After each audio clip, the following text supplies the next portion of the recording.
एक बार फिर आप सबका बहुत स्वागत है। मैं हूं सौरभ शर्मा। आप देख रहे हैं कहानी कुर्सी की। हर्षवर्धन त्रिपाठी जी, विजय त्रिवेदी जी, प्रोफेसर संगीत रागी जी और समीर चौगांवकर जी स्टूडियो में लगातार मौजूद हैं। बात पाकिस्तान की बताते हैं आपको। बड़ी अहम एक डेवलपमेंट पाकिस्तान में हुई है, लेकिन रस्सी जल गई ऐठन नहीं गई, ऐसी कहावत है ना। अब आप जरा खबर देखिए। इमरान खान की पार्टी शहबाज सरकार के खिलाफ मोर्चा खोल चुकी है। देश भर में उन्होंने प्रदर्शन का ऐलान किया और यह कहा कि अब इस्लामाबाद भी घेरा जाएगा। इमरान खान ने मैसेज निकाला जेल से और अपने सहयोगियों से कहा, पूरे देश में गदर मचाने की तैयारी कर दो। शहबाज सरकार को दिन में तारे दिखने लगे। समझ में आया कि इमरान खान जेल में भले हो, लेकिन उसके समर्थक तो बाहर हैं, और समर्थक भी कम तादाद में नहीं है। एक वही नेता है जो नेता है पाकिस्तान में। अब उन्होंने बातचीत की पेशकश की है, लेकिन अकड़ के साथ। पाकिस्तान की सरकार ने कैबिनेट में यह बात कही है, प्राइम मिनिस्टर शहबाज शरीफ ने, कि हम इमरान खान से बात करने के लिए तैयार हैं, लेकिन वैध मुद्दों पर बात होगी और प्रैक्टिकल बात हम करेंगे। धमकी और दबाव की राजनीति में हम नहीं आएंगे, यह बात उन्होंने कही। लेकिन पाकिस्तान की सरकार ने बातचीत का ऑफर खुद दिया है। शहबाज शरीफ ने वार्ता की पेशकश करते हुए कई शर्तें रखी। कहा कि पीटीआई अगर गंभीर मसलों पर बात करने के लिए तैयार है तो हम भी तैयार हैं, लेकिन हमको धमकी नहीं दे और दबाव नहीं दे। लेकिन आए तो वो दबाव में ही। दबाव था कि इमरान खान का समर्थक अगर पूरे देश में बाहर निकल आया उनके कहने पर, तो इनसे तो संभले नहीं संभलेगा। तो इन्होंने अपनी तरफ से खुद बातचीत का ऑफर दे दिया है इमरान खान को। अब ये इंपॉर्टेंट डेवलपमेंट क्यों है? क्योंकि इनका बस चले तो इमरान खान की सांस कल बंद होती हो तो आज हो जाए, ये तो ये चाहते हैं। लेकिन ठीक है कि नहीं कर पा रहे किसी वजह से। अब इनको लगता है कि इमरान खान को मैनेज करना पड़ेगा किसी तरीके से। और इमरान खान के बारे में हमने आपको एक खबर बताई थी कि उनकी अपनी बहन से जो आखिरी बातचीत हुई थी, उसका ऑडियो रिकॉर्डिंग जो था वो कुछ पत्रकारों ने देखा है। और उन्होंने ये दावा किया था कि इमरान खान तो इस बात में मानते हैं कि एक दिन इंकलाब आएगा, यहाँ लाखों लोग जेल के बाहर आ जाएंगे और मुझे जेल से छुड़ा करके ले जाएंगे। तो ये बातचीत तो इन्होंने रिकॉर्ड करवाई थी। तो इनको मालूम होगा कि इमरान खान के इरादे तो ये हैं। वो हो ना, वो अलग बात है, लेकिन इमरान अपनी ताकत सड़क पर दिखाने से बच नहीं रहे। वो ये करना चाहते हैं। और अडियाला जेल तो इनकी पार्टी का वैसे हेडक्वार्टर सा बन गया है। रोज वहां प्रदर्शन होता है। इमरान खान की बहनें रोज वहां पहुंचती हैं, क्योंकि एक अभी जो लास्ट मुलाकात महीना भर पहले कराई गई थी, शायद 2-3 हफ्ता पहले, उसके बाद से फिर वो बातचीत, वो उनकी मुलाकातें नहीं हो रही हैं। तो उनकी बहनें जो हैं, अलीमा खान, नौरीन खान, उज़्मा खान, अब इन्होंने एक बार फिर जो है रावलपिंडी में धरना दिया, अडियाला जेल के बाहर फिर जाकर के वो बैठे और पाकिस्तान की सरकार पर आरोप लगाया कि ये 8 फरवरी तक इसने हम पर प्रतिबंध लगाया है मुलाकात का, अपने भाई से मिलने नहीं दे रहे हैं। जाने उसके साथ ये क्या कर रहे होंगे। इनकी बात सुन लीजिए। आप गौर से सुने। वो कह रहे हैं कि मैं जिद्दोजहद कर रहा हूँ पाकिस्तान के लिए, और उसके लिए जब आप खौफजदा होते हैं जिंदगी के लिए, अपने माल के लिए, अपने बच्चों के लिए, तो फिर क्या होता है, आप डर जाते हैं और आप डील इन चीज़ों पे करते हैं। इमरान खान कहते हैं इस मुल्क के लिए, पाकिस्तान के लिए बड़ा मकसद है और बहुत बड़े मकसद के लिए अंदर बैठे हुए हैं। और कहते हैं क्योंकि हमेशा खदशात होते हैं, अगर खदशात ये नहीं होते मार डालने के, वो शहादत अल्लाह ताला, वो कहते हैं मैं शहादत कबूल कर लूँगा, लेकिन अपना जो हक के लिए जिसके लिए खड़ा हूँ उस पर मैं कॉम्प्रोमाइज नहीं करूँगा। और देश भर में प्रदर्शन शुरू भी हो गए इमरान खान के समर्थकों की तरफ से। एक तस्वीर कराची की होगी आपके पास, वो भी दिखा दीजिए। कराची में महिलाओं की लीडरशिप में एक मार्च निकाला गया और वहाँ वो यार ये वहाँ पर वो नारे जो है ये लगा रहे थे, सबका मतलब कुछ और सबका यार और सबका जिगरी इमरान खान, सबका जिगरी सबका यार इमरान खान, इमरान खान, ये नारे वहाँ पर जो है वो लग रहे थे। एक बार ये भी सुन लीजिए। कैदी नंबर 804, कैदी नंबर, हाँ, सबका जिगरी सबका यार, कैदी नंबर 804। क्योंकि इमरान खान का नाम लेने पे पाबंदी है पाकिस्तान में, जेल डाल देगी पुलिस आपने किसी ने इमरान खान का नाम ले दिया तो इस तरीके से हाथों में तस्वीर लेकर अब ये एक सिलसिला शुरू हो गया है। तो ये है असल में शहबाज शरीफ का डर। सर, शहबाज शरीफ कैबिनेट से ये ऑफर देता है इमरान खान को कि बात करने के लिए हम तैयार हैं, क्या बताता है? सर, उस दिन आपको याद हो हम लोग इसी पर चर्चा कर रहे थे, तब मैंने कहा था कि ये दोनों चीज़ें साथ साथ चलती है, तभी उसका दबाव बनता है कि आप प्रदर्शन करते रहें तो बातचीत के लिए दबाव बनता है।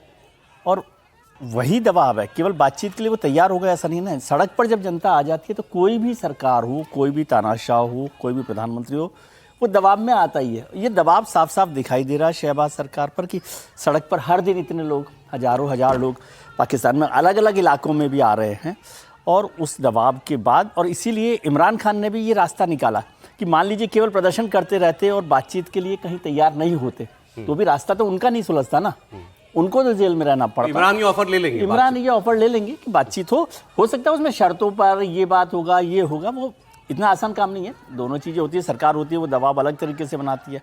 अब वो कितनी ज़्यादा ताकत के साथ प्रदर्शन करके अपनी एकजुटता बताकर कितना दबाव सरकार पर बना सकते हैं, लेकिन ये रास्ता, मुझे यही रास्ता लगता है जिस पर आगे बढ़ा जा सकता है। लेकिन जैसे वो होता है ना कि कौन पहले पलकें झपकाएगा, हु ब्लिंक्स फर्स्ट, ये सरकार पहले जो है उसने पलक झपका दी। क्या ये शहबाज का ऑफर है या मुनीर का ऑफर? मुनीर का ही सर, मुनीर का ऑफर मुनीर का ऑफर है। थैंक यू फॉर करेक्टिंग अस, मुनीर ही है। स्वाभाविक तौर पे जो इमरान खान के समर्थक आज जो सड़क पर आए, जिसकी चर्चा हम लोग बार बार कहानी कुर्सी में कर रहे थे कि यदि इमरान खान को निकलना है, जेल से बाहर निकलना है और वाकई कोई परिणाम अपने पक्ष में पलटना है, तो इसके लिए आवश्यक होगा कि पीटीआई के लोग सड़कों पर उतरे, और जितना ये विरोध उग्र होगा, जितना ये प्रदर्शन उग्र होगा, जितना ये प्रदर्शन तेज होगा, उतना ही मुनीर के लिए ये संकट पैदा करेगा, क्योंकि दुनिया की नजरें भी है इस सारे प्रदर्शन पर होगी। ये ओपिनियन बिल्डिंग का काम करेगा इमरान के पक्ष में। इमरान के समर्थक विदेशों में बैठे हैं, वहां वो लॉबी कर रहे हैं उसको बाहर निकालने के लिए, तो फॉरेन पावर्स का भी दबाव पड़ता है। अब एक खबर पाकिस्तान की आपको और मैं बताता हूं, ये देखिए, मतलब ये होती है मक्कारी। पाकिस्तान के पास कोई रुपया पैसा नहीं है, इकोनॉमी ग्रो नहीं, 2% पे ग्रोथ, 2% ग्रो करती है पाकिस्तान की इकोनॉमी। क्या होगा, इतनी बड़ी उनकी नौजवान बेरोजगार आबादी है। अब खबर ये आई कि इन्होंने अपनी जो नेशनल एयरलाइंस थी, जैसे हमारे यहाँ एयर इंडिया थी, इनके यहाँ पर थी पाकिस्तान इंटरनेशनल एयरलाइंस, उसकी नीलामी कराई। नीलामी हो गई, और नीलामी सरकारी कंपनी की नीलामी करानी इसलिए पड़ी क्योंकि ये उसकी शर्त थी IMF की कि हम तुमको जो $7 अरब का कर्ज दिया है, तो पहले तुम अपने ये सरकारी घाटे की कंपनियों को बेचो। अब ये आरिफ हबीब ग्रुप ने 4,320 करोड़ रुपए में PIA खरीद ली। 4 बिडर आए थे, उसमें एक फौजी फाउंडेशन भी था, यानी आसिम मुनीर खुद ही फौज थी, वो प्रोसेस से पहले बाहर हो गई। अब इसमें खेल समझिए आप कि ये, इनको लगता है सारी दुनिया बेवकूफ है और सारे अकलमंद जो है वो इनकी सरकार में है। ये इस एयरलाइन को नीलाम नहीं करना चाहते थे, ये IMF का दबाव था, शर्त थी, क्योंकि कर्ज की अगली किश्त नहीं वो देता, इसीलिए ये करना पड़ा। अब ये बेवकूफ कैसे बनाना चाहते हैं उसको। फौजी फाउंडेशन क्यों अलग हुआ बिडिंग से? क्योंकि बिडिंग की शर्त ये थी, पहले वो 4 ही बिडर थे, 4 में से एक था, तो पहले सोचा होगा ना बिडिंग में, मतलब ऑफर में जाने से पहले। लास्ट मोमेंट पर वो जिस दिन एक दिन बचा था उस दिन वो अलग हुआ। क्यों? क्योंकि बिडिंग में शर्त ये थी कि एक बार अगर आपने बिडिंग में हिस्सा ले लिया और आप बिडिंग हार गए, तो उसके बाद कभी इस एयरलाइन की फ्यूचर मैनेजमेंट में आप शामिल नहीं हो सकते। मान लीजिए अब जिस ग्रुप ने खरीदा है वो कंसोर्टियम बना ले, कुछ बना ले, तो उसमें नहीं होंगे, वो उसमें जुड़ नहीं सकते थे। ये शर्त थी इसकी, उनको उसमें रहना था। ये 75% हिस्सेदारी बिकी है, 25% पाकिस्तान की सरकार के पास है। अब जो लोग पाकिस्तान को जानने वाले वो ये कह रहे हैं ये 25% अभी इनके पास है, 75% एक प्राइवेट ग्रुप को दे दी, और फौजी फाउंडेशन उस ग्रुप के साथ हाथ मिलाएगा और मैनेजमेंट चलाएगा फौजी फाउंडेशन। यानी पाकिस्तान की फौज इसके मैनेजमेंट में बनी रहेगी। वो अफोर्ड नहीं कर सकते कि नेशनल कैरियर उनके हाथ से निकल जाए। त्रिपाठी जी, नहीं, मुझे लगता है कि जिस तरह की तकनीकी बातें और आर्थिक एक दूसरे की क्रॉस शेयर होल्डिंग और कैसे क्या है, ये सब बातें आप पाकिस्तान के संदर्भ में कर रहे हैं, मुझे बड़ा तकलीफ हो रही है। इतना कहाँ वो दिमाग लगाते हैं भाई? अरे भाई, पैसा आ रहा है, जो करना है कर देंगे। करना तो अंत में सेना को ही है, करना तो अंत में उन्हीं लोगों को आपस में मिल बैठकर बांट लेना है। तो चाहे एयरलाइंस सरकार के हाथ में रहे या किसी जो प्राइवेट पार्टी है उसके हाथ में चला जाए या फौजी फाउंडेशन के हाथ में, उससे बहुत फर्क नहीं।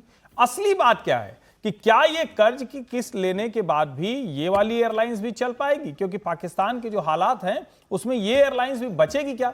क्योंकि अभी तो हम लोग कहानी कुर्सी की लगातार क्या चर्चा कर रहे हैं, कभी इनका पायलट कहीं उतर जाता है, कहीं पूरा का पूरा क्रू कहता है कि हमको नागरिकता दे दीजिए कनाडा में जाके। तो ओवरऑल स्थिति कहें वो बहुत खराब है, और अभी भी शायद ये समझ नहीं रहे हैं अमेरिका इनको अफगानिस्तान बना के मानेगा। वो चाहता है कि एक ऐसा कॉन्फ्लिक्ट जोन रहे, एक ऐसी स्थिति रहे जिसमें अलग अलग समय पर अलग अलग सुपर पावर्स अपने प्ले करेंगी। हमारे लिए इसमें बस ये है कि हम कैसे अपने हिस्से को सुरक्षित करें, और जो पाकिस्तान के हिस्से वाला जम्मू कश्मीर है उसको जल्दी से जल्दी वापस लें, ये हमारी कोशिश होनी चाहिए। अच्छा, अब गुजराती है सर। खरीदने वाला भी मूल रूप से गुजराती है, मूल रूप से गुजराती है। जूनागढ़ के हबीब साहब के जो दादाजी थे वो गुजरात के, तो बंटवारे में फिर वो गए थे यहाँ की अपनी संपत्ति छोड़ के, तो किसी एक गुजराती नहीं खरीदा है, जो पूर्वज गुजराती है हबीब साहब के, जूनागढ़ के थे वो, फिर वो बाद में कराची चले गए बंटवारे के बाद, तो खरीदने वाले गुजराती, एक गुजराती ने खरीद ली, पाकिस्तानी चलिए सर, अच्छी बात है। ये सोच रहा था कि यदि ये भारत में ऑफर होता तो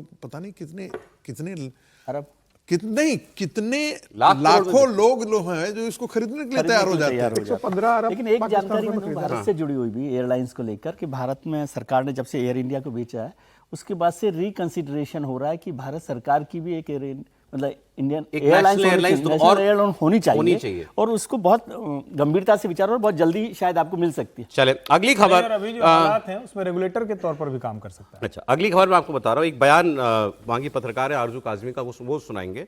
वह ये था, आपको मालूम है कि अभी कल इनके एक नेता फजलुर रहमान ने, जो धार्मिक नेता है, पॉलिटिकल नेता भी, उन्होंने एक बयान दिया था कि भाई ये तालिबान से, तुमने तालिबान पे काबुल पे हमला क्यों किया, फिर तो तुम भारत के पाकिस्तान पे हमले को जस्टिफाई कर रहे हो, क्योंकि वो भी यही कह के हमला करता है कि यहाँ से हम पाकिस्तानी लोग वहाँ दहशतगर्दी करते हैं, तुमने काबुल पे हमला करके आरोप लगाया। अब खबर यह है कि आरजू काजमी जी ने एक बड़ी इंपॉर्टेंट बात की कि ये जो आसिम मुनीर ने कहा था कि अल्लाह ने मदद कर दी हमारी ऑपरेशन बुनियानुल मरसूस में, वो जो ऑपरेशन सिंदूर जिसको हम कहते हैं, अल्लाह ने मदद की हमको उसमें, तो उन्होंने एक बड़ा वैलिड सवाल पूछ लिया। उन्होंने कहा कि ये भारत के साथ जब लड़ाई होती है तो अल्लाह हमारे साथ है, क्योंकि वो काफिर है, तो वहाँ तो तुम काफिर वाला चूरन भेज देते हो अपनी जनता को। ये टीटीपी, इनके शब्द हैं, उनके शब्द हैं ये टीटीपी वाले, तहरीके तालिबान पाकिस्तान वाले जब चाहते हैं हमारे कान के नीचे बचा के चले जाते हैं, तो तब हमारी मदद क्यों नहीं करता अल्लाह? नहीं, गाजा में क्यों नहीं अल्लाह? सुनिए बात, सुनिए आरजू काजमी की बात। पाकिस्तान के इस वक्त के फील्ड मार्शल और साथ साथ कह लीजिए कि आर्मी चीफ भी इस वक्त हैं, जनरल आसिम मुनीर साहब, उनका कहना ये है कि जी जिस वक्त ऑपरेशन सिंदूर हो रहा था, यानी कि भारत और पाकिस्तान के बीच में जो रिसेंटली जो क्लैशेस हुए हैं उसके बारे में थी, जनरल साहब का कहना ये है कि जी वहां पर जो है वो कोई खुदाई मदद आई है। अब खैर कई लोगों का कहना ये भी है कि चलें ये तो बड़ा अच्छा हो गया कि कोई खुदाई मदद आ गई और इस तरह से हम, वरना भारत जैसी बड़ी कंट्री से जीतना जो है वो कोई मजाक तो नहीं था, या लड़ना भी जो है वो कोई कह लीजिए कि मजाक नहीं है। अगर भारत से आप लड़ते भी हैं तब भी एक बहुत ही मुश्किल मरहला होता है, बहुत ही मुश्किल एक सिचुएशन हो जाती है पाकिस्तान जैसी कंट्री के लिए। अगर हम बात ये करें कि अगर ये खुदाई मदद आई, जैसे कि हम जाहिर अब कौन चैलेंज पे के भाई इस वक्त के फील्ड मार्शल भी हैं, आर्मी चीफ भी हैं और भी पता नहीं क्या क्या है, और प्राइम मिनिस्टर शहबाज शरीफ साहब तो वैसे उनके आगे हाथ बांध के खड़े रहते हैं कि जी सर जो आप कहें वही होगा।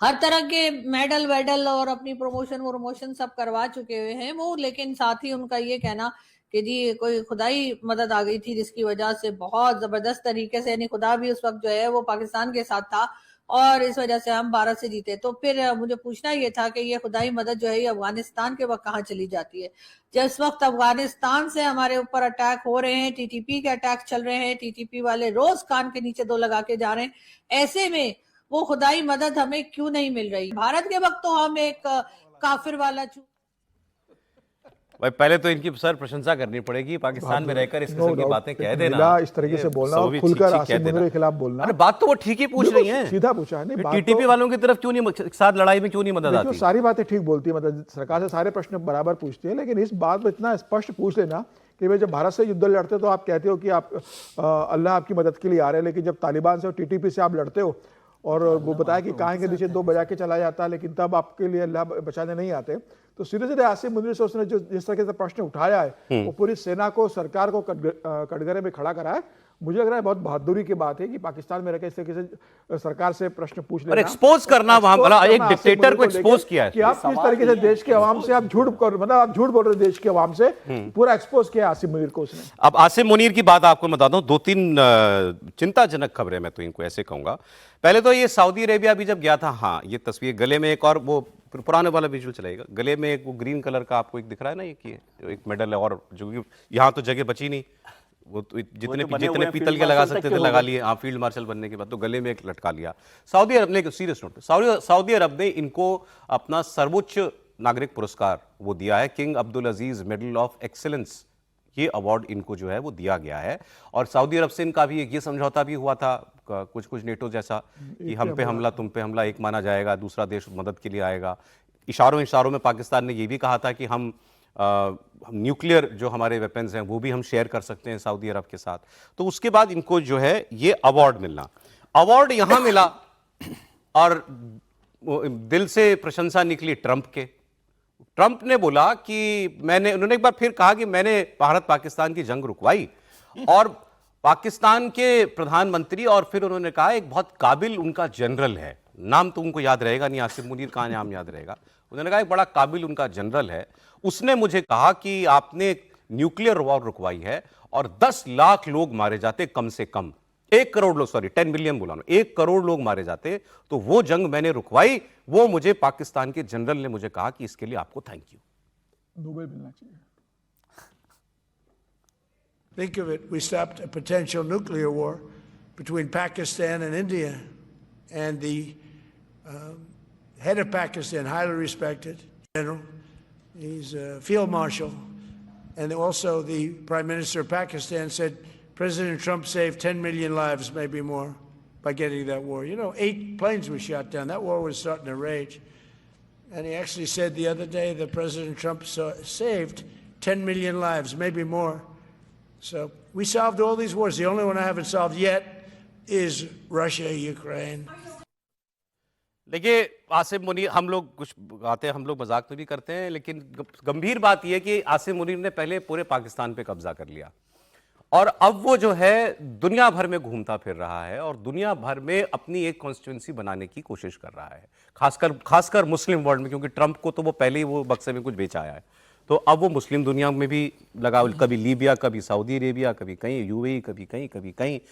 आसिम मुनीर का दर्जा जो अब आज से 1 साल पहले था, जब वो बना था जनरल आर्मी चीफ, तब से और अब में उसमें जमीन आसमान का अंतर आ गया उसकी प्रोफाइल में। त्रिपाठी जी, नहीं देखिए, इसमें तो कहीं कोई संदेह नहीं है और भारत को इस मसले पर थोड़ा सतर्कता से उन जगहों पर थोड़ा वार करना चाहिए जहां ये अपने पांव पसारने की कोशिश कर रहा है। ये सामान्य नहीं है, ठीक है, मुस्लिम कंट्रीज के बीच में इस तरह का होता है और तुर्की और पाकिस्तान हमेशा उनके लिए एक रहते हैं कि किस तरह की चीज़ है, लेकिन भारत को डिप्लोमेटिकली अब इसको आइसोलेटेड करने की कोशिश, भारत के लोग जब जाएं तो उसमें टेररिज्म और टेररिज्म में भी पहलगाम का जिक्र हो, पाकिस्तान का जिक्र हो, इसकी कोशिश, और उस बहाने से कुछ और ऐसे जिसको हम कहते हैं बयान के तौर पर, एक्शन के तौर पर, ट्रेड ट्रीटी के तौर पर वो नजर आनी चाहिए, क्योंकि ये पाकिस्तान इसका दुरुपयोग कर रहा है। पाकिस्तान दुनिया भर में जिस तरह से घूम रहा है और असीम मुनीर जिस तरह से काम कर रहा है, और वो एक जो दूसरी ड्राइव पर निकला है कि इसके साथ साथ वो कह रहा है कि हम आपको